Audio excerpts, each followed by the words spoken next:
السلام عليكم. لا تنسوا الاعجاب بالفيديو والاشتراك في القناة.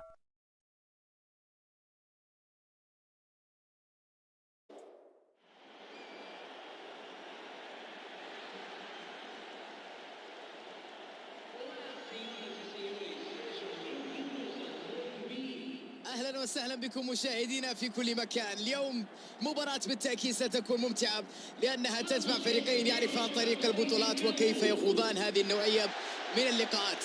رائعة هذه الأجواء هنا في المدرجات، الجماهير تضيف لمسة رائعة على هذا الملعب.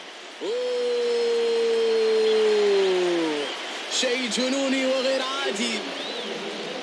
والآن فلنتابع أعزائي المشاهدين تشكيل الفريقين.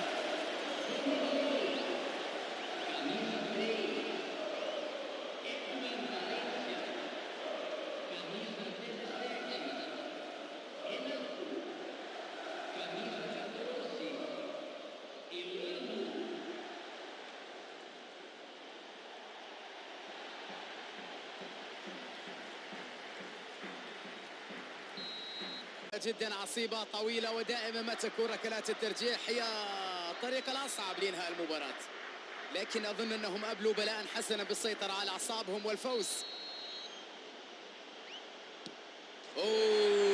كرة رائعة، حمل على عاتقه مهمة كبيرة وكان في الميعاد.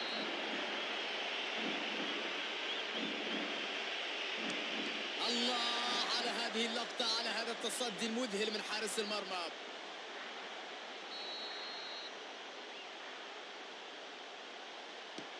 الكرة في المرمى، يا سلام.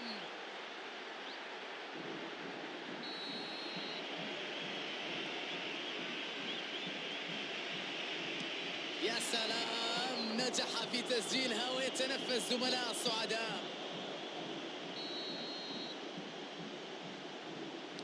ينقذها الحارس، يا سلام.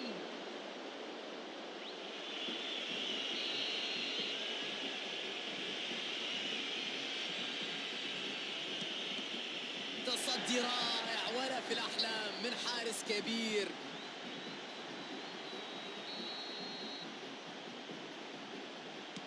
الله، ما أروعك.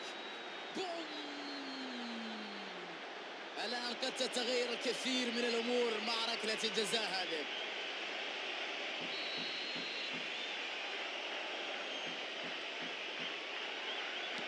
وكرة جول. إذا صدها سيعيد الأمل لفريقه، طموح الفوز لا زال موجود. كرة أخيرة، وهكذا انتهت المباراة مع انطلاق صافرة الحكم. بذلوا جهدا كبيرا لتحقيق الانتصار. ستكون الجماهير سعيدة جدا بهذه النتيجة وبهذا الأداء.